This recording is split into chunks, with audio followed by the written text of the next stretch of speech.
विद्यार्थियों, स्वागत है आपका राजनीति विज्ञान की क्लास में। देखिए, पिछले वीडियो में हमने भारतीय संविधान में अधिकारों के बारे में चर्चा की थी। आज हम इस वीडियो में ये डिस्कस करेंगे कि भारतीय संविधान में हमें क्या क्या मूल अधिकार प्रदान किए गए हैं, है ना। तो उसके बारे में आज हम इस वीडियो में डिस्कस करेंगे। देखिए, मौलिक अधिकार भारतीय संविधान के भाग 3 के अंदर इन मौलिक अधिकारों का प्रावधान रखा गया है। और ये मौलिक अधिकार किस देश के संविधान से ग्रहण किया गया है?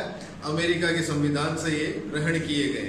तो हम आज बात करते हैं इन कुछ जो मौलिक अधिकार दिए गए हैं उनके बारे में। देखिए, प्रारंभ में जब संविधान का निर्माण हुआ था उस समय मौलिक अधिकारों की संख्या 7 थी और वर्तमान में ये मौलिक अधिकार 6 है ना। तो देखिए, उसमें सबसे पहला जो अधिकार है समता का अधिकार या समानता का अधिकार। देखिए, समानता का अधिकार क्या कहता है? जैसे कि आप और आपका मित्र कहीं चाय पीने गए, किसी होटल पर गए, आपके कोई पर्टिकुलर कोई गांव का कोई साथी है, आप अपने उस मित्र को गांव लेके गए अपने और वहां चाय पीने के लिए उसको किसी होटल पर ले गए। तो चाय वाला जो है, वो दुकान मालिक जो है, वो तो आपको जानता है, आपकी जाति जानता है, लेकिन जो आपका मित्र है उसकी जाति नहीं जानता। वो आपको एक अच्छे कप में चाय देता है, जबकि आपके मित्र को वो किसी कुल्हड़ में या किसी अन्य पात्र में चाय देता है। तो इसका मतलब क्या हुआ कि यहाँ अगर आपका मित्र किसी निम्न जाति का है तो उसके ऊपर जातिगत आधार पर भेदभाव हो रहा है। ठीक है। अब देखें, जब बात कि स्त्री पुरुष की, जैसे कि कहीं मजदूरी करने स्त्री भी जाती है और पुरुष भी जाता है और पुरुष को स्त्री की तुलना में अधिक पेमेंट मिलता है या अधिक वेतन मिलता है, तो यहाँ क्या हुआ? लिंग के आधार पर भेदभाव हुआ। तो इस तरह के भेदभाव को समाप्त करने के लिए संविधान में ये प्रावधान किया गया कि संविधान की दृष्टि में सभी व्यक्तियों को किसी भी तरह के भेदभाव के बिना समानता का अधिकार दिया जाएगा। अब देखिए, समानता का अधिकार मेन है कि भेदभाव को समाप्त करना। ठीक है। भेदभाव किस तरह के हो सकते हैं? जैसे कि किसी के धर्म, लिंग, मूल वंश, जन्म के आधार पर या जन्म स्थान के आधार पर, भाषा के आधार पर, इन सभी भेदभावों को हटाकर संविधान की दृष्टि में सभी नागरिकों को समान अधिकार दिए गए। ठीक है। हमारे जो संविधान की प्रस्तावना है, उस प्रस्तावना के अंदर भी दो तरह की समानता का दो तरह की समानताएं दिखाई गई है, जैसे कि प्रतिष्ठा की समानता और अवसर की समानता। सभी व्यक्तियों को अपनी प्रतिष्ठा बनाए रखने की समानता प्राप्त होनी चाहिए, है ना। एक प्रतिष्ठापूर्ण, एक गरिमापूर्ण जीवन जीने का अधिकार उनको मिलना चाहिए। ठीक है।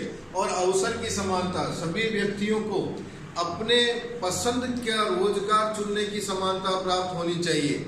यदि वह किसी सरकारी सेवा में जाना चाहता है तो उसे सरकारी सेवा के भी पात्र समझा जाए। ठीक है।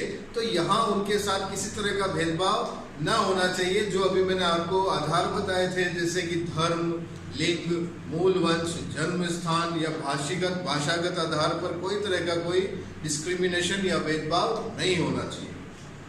ठीक है। अब देखिए, बात की जाती है कि भाई भेदभाव समाप्त होना चाहिए, लेकिन हम जब देखते हैं कि भारतीय संविधान का एक अनुच्छेद है, अनुच्छेद 16(4). ये अनुच्छेद 16(4) कुछ नागरिकों के लिए आरक्षण की भी व्यवस्था करता है। और वे कौन से नागरिक है? जो समाज से वंचित है, दलित है, पिछड़े वर्ग के व्यक्ति हैं, जो अभी तक पिछड़े हुए हैं, उन्हें ऊपर आने का कोई अवसर नहीं मिलता। तो ऐसे व्यक्तियों को समाज में ऊपर लाने के लिए संविधान में एक प्रावधान रखा गया है अनुच्छेद 16(4) के अंतर्गत, जिसे आरक्षण की व्यवस्था कहते हैं कि भाई इन व्यक्तियों के कल्याण के लिए संविधान या सरकार हमेशा अच्छी नीतियां बनाएगी। लोक कल्याण की भावना का ये अधिकार है। ठीक है। अब बात करते हैं स्वतंत्रता का अधिकार। देखिए, स्वतंत्रता का प्रत्येक व्यक्ति को, प्रत्येक नागरिक को अपने जीवन जीने का अधिकार है, वो भी पूरी स्वतंत्रता के साथ। इसलिए अनुच्छेद 21 जो है, संविधान का अनुच्छेद 21, ये प्रत्येक नागरिक को उसके जीवन और दैहिक स्वतंत्रता का अधिकार देता है कि हर नागरिक को स्वतंत्र रहने का अधिकार है। अपने भारतीय संविधान में लगभग 6 तरह की स्वतंत्रताएं दी गई है। ठीक है, अब देखिए ये स्वतंत्रताएं जो है, मनुष्य अपनी स्वतंत्रता का अच्छी तरह से उपयोग करे और उनका फायदा उठा सके, परंतु यहाँ कुछ इनके ऊपर प्रतिबंध भी लगाए गए हैं जिसकी हम अभी थोड़ी देर में चर्चा करेंगे। देखिए, समता और स्वतंत्रता की बात करें तो समता और स्वतंत्रता को एक दूसरे का पूरक भी कहा जा सकता है ना, क्योंकि एक के बिना दूसरे की कल्पना करना मुश्किल रहेगा। कि जब किसी व्यक्ति को समता का अधिकार तो है लेकिन स्वतंत्रता का अधिकार नहीं है, और जब किसी व्यक्ति को स्वतंत्रता का अधिकार तो प्राप्त है लेकिन उसे समानता का अधिकार प्राप्त नहीं है, तो यहाँ क्या हुआ कि दोनों एक दूसरे के पूरक है, दोनों एक दूसरे के बिना दोनों इनकी कल्पना करना मुश्किल है। अब देखिए, ये स्वतंत्रताएं कैसी होती है कि भाई चिंतन, अभिव्यक्ति और कार्य करने की स्वतंत्रता, कि हर व्यक्ति को चिंतन करने की स्वतंत्रता प्राप्त है, अपने अनुसार उसको अपने जीवन जीने का अधिकार प्राप्त है, अपनी मनपसंद का रोजगार उसे चुनने का अधिकार है, उसे अपना व्यवसाय करने का अधिकार है, देश में कहीं भी घूमने फिरने का अधिकार प्राप्त है, भाषण और अभिव्यक्ति की स्वतंत्रता प्राप्त, मतलब कि वो निश्चिंत होकर कुछ भी बोल सकता है, कर सकता है और सभा सम्मेलन कर सकता है। ठीक है, अब आगे बात करें जीवन और व्यक्तिगत स्वतंत्रता का अधिकार क्या है। कि भाई देखिए, जीवन और प्रत्येक नागरिक को अपना जीवन जीना, अपने जीवन को जीने का और व्यक्तिगत अधिकार यानी व्यक्तिगत स्वतंत्रता जो है, जो अभी मैंने आपको ऊपर बताई थी, ये अधिकार प्राप्त है। यदि कोई व्यक्ति बंदी भी बना लिया जाता है या जेल में डाल दिया जाता है, फिर भी उसको कुछ न कुछ अधिकार प्राप्त है, उसे भी उसकी स्वतंत्रता का अधिकार प्राप्त है। वहाँ ये अधिकार है कि उस बंदी बनाए व्यक्ति को, गिरफ्तार किए व्यक्ति को बिना कारण बताए गिरफ्तार नहीं किया जा सकता, और यदि गिरफ्तार किया गया है तो उसे उसका कारण बताना भी अनिवार्य है। ठीक है, और जब किसी व्यक्ति को गिरफ्तार कर लिया गया है तो उसे 24 घंटे के भीतर, गिरफ्तारी के समय से 24 घंटे के भीतर उसे किसी नजदीकी न्यायाधीश के पास प्रस्तुत करने का भी प्रावधान है कि भाई उस व्यक्ति को न्यायाधीश के समक्ष प्रस्तुत करना पुलिस का दायित्व है, और ये निर्णय न्यायाधीश करेंगे कि ये व्यक्ति वास्तव में आरोपी है या नहीं, दोषी है या नहीं। तो यहाँ क्या हुआ, ये मतलब बंदियों को, गिरफ्तार व्यक्तियों को भी स्वतंत्रता का अधिकार दिया गया है। अब देखिए, एक सुप्रीम कोर्ट का भी निर्णय हुआ इस मामले में कि भाई जब पूरी गरीब पिछड़ी जनता, शोषण युक्त जनता जीवन जीती है, तो यहाँ सुप्रीम कोर्ट कहता है कि प्रत्येक व्यक्ति को शोषण मुक्त और गरिमापूर्ण जीवन जीने का पूर्ण अधिकार है, उसकी प्राथमिक आवश्यकताएं प्राप्त करने का भी उसे पूर्ण अधिकार है। यदि किसी के पास आवास नहीं है या उसे पेट भर खाना नहीं मिलता है, तो यहाँ उसे उसकी झोपड़ी बनाकर रहने का भी अधिकार है, झोपड़ी मिलने का भी अधिकार है, यानी एक आवास स्थान उसका होना चाहिए। सरकार ये प्रावधान करे। ठीक है, अब से अपनी रोजी रोटी कमाने का भी अधिकार प्राप्त हो, वो व्यक्ति अपना जीवन सुचारू रूप से चला सके, ऐसा भी उसके साथ सरकार ऐसा कोई योजना लागू करे। फिर बात की जाती है निवारक नजरबंदी। देखिए, निवारक नजरबंदी एक काफी इंपॉर्टेंट टॉपिक है। निवारक नजरबंदी ये क्या होता है? निवारक नजरबंदी, देखिए, यदि सरकार को ऐसा लगे, सरकार को ऐसा आभास हो जाए कि कोई व्यक्ति अपराधिक तत्व है और वह सरकारी कार्यों में हस्तक्षेप कर सकता है, तो यहाँ सरकार उसको बंदी बनाकर जेल में डाल सकती है। वापस रिपीट करता हूँ, यदि सरकार को ऐसा आभास हो जाए कि ऐसा कोई आपराधिक तत्व या असामाजिक तत्व, ऐसा व्यक्ति जो सरकार के कार्यों में हस्तक्षेप कर सकता है या शांति व्यवस्था बिगाड़ सकता है, तो उसे सरकार मतलब कि शक के आधार पर उसे बंदी बनाकर जेल में डाल सकती है। और इसकी सीमा होती है कि अधिकतम 3 महीने तक वह उसे बंदी बना सकती है, इस तरह से, या नजरबंद कर सकती है, उसे अपने घर में ही नजरबंद कर सकती है, उसके ऊपर निगरानी रखी जा सकती है। यदि 3 महीने से ज्यादा इसकी अवधि बढ़ाई जानी है, तो यहाँ क्या होता है कि इसकी एक समीक्षा की जाती है और उसके लिए एक सलाहकार बोर्ड गठित किया जाता है। वो सलाहकार बोर्ड ये निर्णय करता है कि इसकी अवधि को और आगे बढ़ाया जाए या यहीं तक रहने दी जाए या और इसको घटाई जाए। अब देखिए, निवारक नजरबंदी से ये मतलब जैसे जब चुनाव होते हैं या कोई एक जुलूस निकल रहा होता है या चुनावी जनसभाएं होती है, तो ऐसे जो आयोजन होते हैं यहाँ ये असामाजिक तत्व ज़्यादा सक्रिय हो जाते हैं और ये शांति व्यवस्था बिगाड़ने का प्रयास करते हैं। तो इनको मतलब इनको पहले ही जेल में डाल दिया जाता है कि भाई शांति बनी रहे, है ना। शक के आधार पर सरकार इनको अंदर डाल देती है। अब यहाँ देखिए, ये एक अच्छी प्रक्रिया भी है, लेकिन यहाँ क्या होता है कि सरकार ने जब भी इस चीज का किया है तो सरकार के ऊपर ये आरोप लगा है कि सरकार ने इस पावर का, इस शक्ति का दुरुपयोग किया है, यानी कि शक के आधार पर डाल देना, जेल में डाल देना, ये भी उन लोगों के खिलाफ मतलब अच्छी एक कार्रवाई नहीं कही जा सकती। तो चलिए अब आगे बात करते हैं, कुछ अन्य स्वतंत्रताओं की बात करते हैं कि भाई संविधान में प्रत्येक व्यक्ति को भाषण और अभिव्यक्ति की स्वतंत्रता दी गई। देखिए, भाषण और अभिव्यक्ति, प्रत्येक व्यक्ति को अपने विचार रखने का पूरा अधिकार है कि आपके मन में जो विचार है आप रख सकते हैं, यानी बोलने का अधिकार दिया गया है। लेकिन यहाँ पर भी इसके ऊपर भी कुछ युक्तियुक्त प्रतिबंध लगाए गए कि व्यक्ति यहाँ कानून व्यवस्था को खराब ना करे, हाँ, कुछ ऐसे भड़काऊ बयान ना दे जिससे कि कानून व्यवस्था बिगड़ सके। तो ये प्रतिबंध भी है कि आपको संयमित ही बोलना है, ठीक है। उसके बाद शांति व्यवस्था न बिगड़े, शांति के आधार पर भी इसके ऊपर प्रतिबंध लगाया जा सकता है। व्यक्तियों को सभा और सम्मेलन करने का भी पूरा अधिकार दिया गया है कि वो अपनी सभा और सम्मेलन कर सकता है, लेकिन ये अधिकार तो प्राप्त है, परंतु सभा और सम्मेलन करने के लिए उसे कि सभा और सम्मेलन में शांति व्यवस्था न बिगड़े, शांतिपूर्ण माहौल से ये सभा और सम्मेलन किया जा सकता है और बिना हथियार के ये सभा और सम्मेलन किया जा सकता है जिससे शांति व्यवस्था बनी रहे।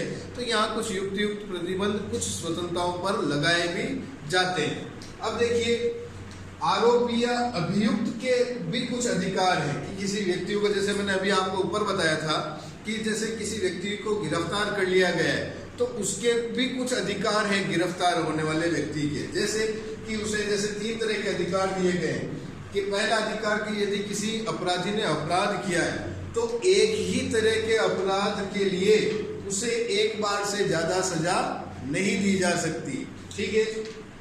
फिर है कि भाई पिछली तारीख से, जैसे किसी व्यक्ति के ऊपर कोई मुकदमा चल रहा है तो उसे पिछली तारीख से अपराधी घोषित नहीं किया जा सकता। जब अपराध सिद्ध हो जाएगा तभी से वह अपराधी घोषित होगा या तभी से वह दोषी माना जाएगा और तभी से उसकी सजा स्टार्ट होगी, ठीक है।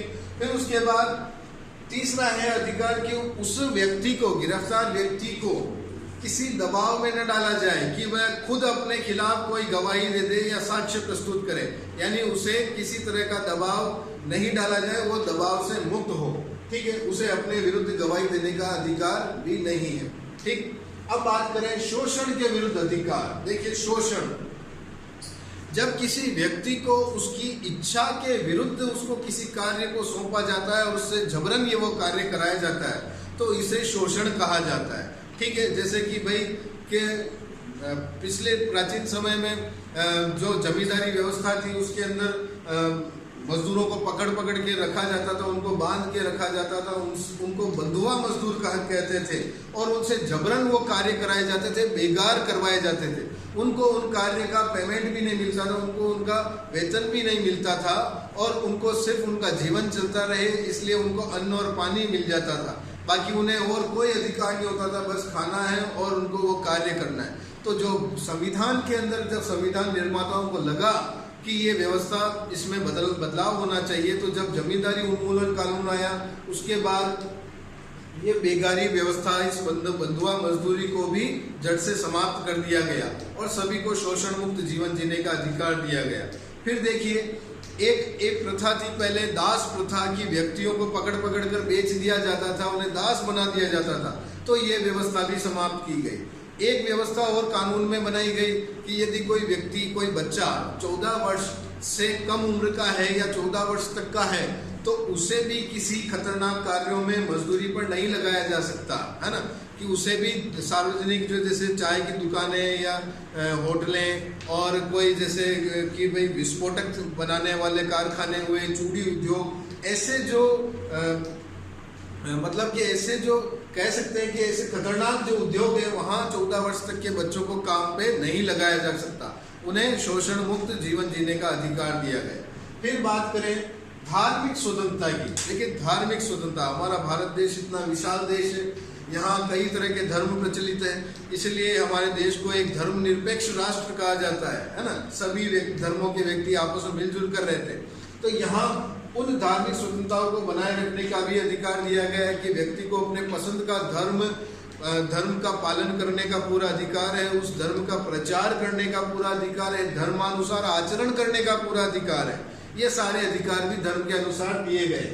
देखिए पहले क्या होता था, जैसे बाह्य आक्रमणकारी आए और कुछ शासक ऐसे थे जो जबरन लोगों को अपना धर्म मानने के लिए विवश करते थे और उनका जबरन धर्म परिवर्तन कराते थे। इसी को आधार मानकर संविधान निर्माताओं ने ये धार्मिक स्वतंत्रता का अधिकार संविधान में निहित किया है और नागरिकों को दिया। देखिए सभी व्यक्तियों को अपनी आस्था और प्रार्थना करने की भी स्वतंत्रता स्वतंत्रता दी गई है कि व्यक्ति अपना धर्म स्वयं चुन सकता है और उस धर्मानुसार आचरण कर सकता है, उस धर्म का प्रचार कर सकता है, ठीक है। लेकिन इस पर भी कुछ युक्त प्रतिबंध लगाए गए हैं। अब प्रतिबंध क्या है देखते हैं। जैसे कि आप किसी अन्य धर्म की आलोचना ना करें, नहीं कर सकते हैं, और किसी धर्म के खिलाफ आप प्रचार नहीं कर सकते। जैसे पुराने समय में कुछ प्रथाएं प्रचलित थी, जैसे धर्म के नाम पर सती प्रथा होती थी कि भाई कोई आदमी मर गया है तो उसकी विधवा पत्नी को उसकी चिता के साथ उसको जला दिया जाता था। तो ये सब प्रथाएं भी बंद हुई धर्मानुसार। फिर है बहु विवाह, फिर है मानव बलि, ये कुछ ऐसी कुप्रथाएं थी, कुरीतियां थी, जिनको भी संविधान ने इन पर प्रतिबंध लगा दिया, इनको जड़ से खत्म किया। फिर देखिए आप किसी व्यक्ति का जबरदस्ती उसके धर्म का परिवर्तन नहीं कर सकते कि भाई आप उसको विवश भी नहीं कर सकते कि आप उसका धर्म का पालन करें, यानी जबरन किसी के धर्म का भी आप परिवर्तन नहीं करा सकते। संविधान की दृष्टि में सभी धर्मों की समानता की बात की गई है कि देखिए कि भारत देश का कोई भी एक राष्ट्रीय या राजकीय धर्म नहीं होगा। भारत की दृष्टि में, संविधान की दृष्टि में सभी धर्मों को आदर और सम्मान की दृष्टि से देखा जाएगा। सभी धर्मों को अपने अपने धर्मानुसार आचरण करने की और प्रचार करने की स्वतंत्रता दी जाएगी। और जो महत्वपूर्ण पद है, जैसे सार्वजनिक पद होते हैं, जैसे भारत के भी कुछ उच्च पद होते हैं, जैसे राष्ट्रपति, उपराष्ट्रपति, प्रधानमंत्री या लोकसभा या राज्यसभा के अध्यक्ष, उपाध्यक्ष, इन पदों पर भी किसी भी आधार पर या धार्मिक आधार पर भेदभाव नहीं किया जाएगा और उनको उनकी योग्यता के अनुसार उनको अवसर दिया जाएगा। ऐसे भी प्रावधान किए गए। अब देखिए सांस्कृतिक व शैक्षिक अधिकार। देखिए भारत के अंदर बहुसंख्यक और अल्पसंख्यक तरह के दो तरह के समुदाय रहते हैं कि जो संख्या में ज्यादा है वो बहुसंख्यक और जो संख्या में कम है वो अल्पसंख्यक। अब इनका आधार ये हो सकता है कि वो धार्मिक आधार पर हो, भाषाई आधार पर हो या किसी और या क्षेत्रीय आधार पर अल्पसंख्यक हो सकते हैं। तो यहाँ बहुसंख्यक समुदाय अल्पसंख्यकों को ना दबाए, इस हेतु भी प्रावधान किए गए। अल्पसंख्यक अपनी संस्कृति, अपनी शिक्षा और अपने धर्म या अपना जो भी उनका आधार है, जिसके आधार पर वो जीवन जीना चाहते हैं, उनको उनका संरक्षण भी दिया गया है कि वो अपनी संस्कृति और अपनी शिक्षा के अधिकार को बढ़ावा दे सकता है, अपने इच्छानुसार अपनी शैक्षिक संस्थाएं स्थापित कर सकता है और अपनी शैक्षिक संस्थाओं में वह अपने धर्म का या अपनी भाषा का भी प्रचार कर सकता है, बिना किसी धर्म की आलोचना या भाषा की आलोचना किए बिना, ठीक है। और इसके अंदर भी इनको सरकारी संरक्षण या संविधान का संरक्षण प्राप्त होता है। तो साथियों, आज के इस वीडियो में हमने कुछ ऐसे अधिकारों की चर्चा की है, ये समता का अधिकार, स्वतंत्रता का अधिकार, धर्म का अधिकार, व्यक्तिगत स्वतंत्रता का अधिकार, शोषण के विरुद्ध अधिकार, फिर उसके बाद धार्मिक स्वतंत्रता का अधिकार दिया गया। अगले वीडियो में हम कुछ अन्य अधिकारों की बात करेंगे। That's all for today, thank you.